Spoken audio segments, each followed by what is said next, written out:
Akulu, um, my name is Reuben Akili.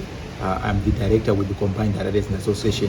So we are here in Bulawayo at the 2024 edition of the Resident Summit, running under the theme towards water justice and climate resilience. You realize that this conference or summit come at a time where residents are grappling with service delivery issues, and some of these issues have been become legacy issues where I think these service delivery issues have not been addressed for over time. And again, the climate change is also further deepened the crisis of service delivery in our country, in particular the urban areas where residents come from, even in rural areas, in rural district councils.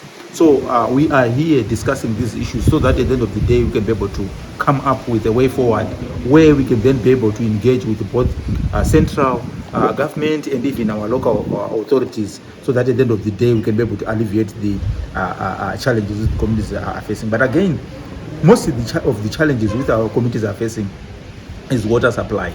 You actually see that due to climate change and this climate variability patterns in Bulawayo, a water treatment plant was decommissioned due to lack of water.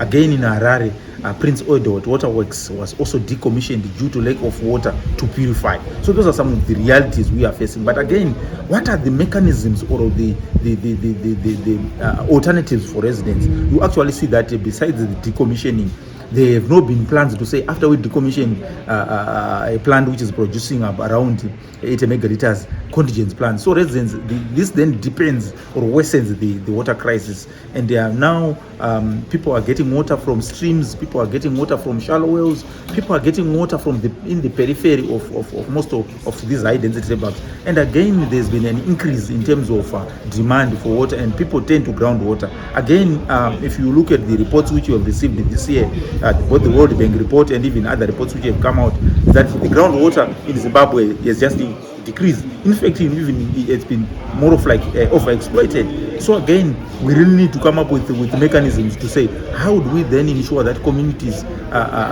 build resilience in terms of social service provision in view of climate change. Other issues which we feel residents have been grappling with is the issues of accountability, access to information.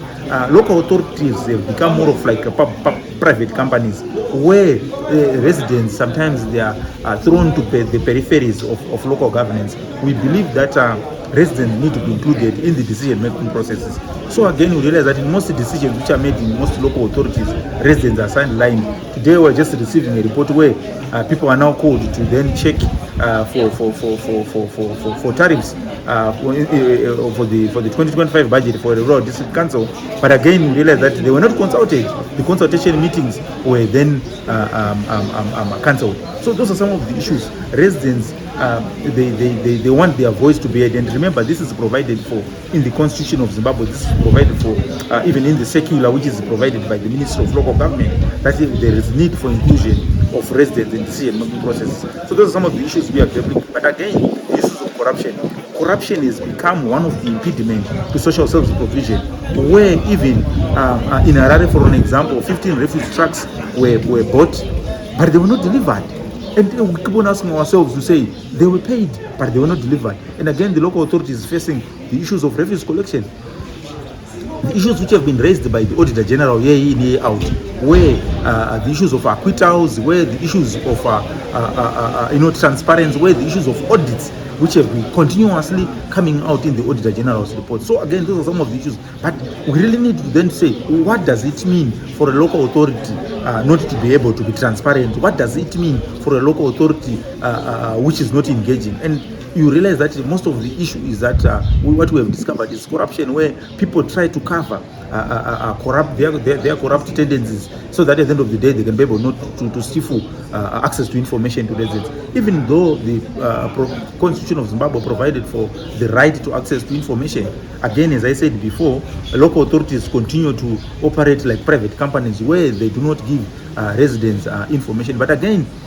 we also commend the Media Commission which have been working with other institutions, civic organizations, where they have been also educating people about the Freedom of Information Act, which has also assisted us in terms of getting information, critical information from local authorities and service providers, so that we can be able then to demand accountability on an informed point of view.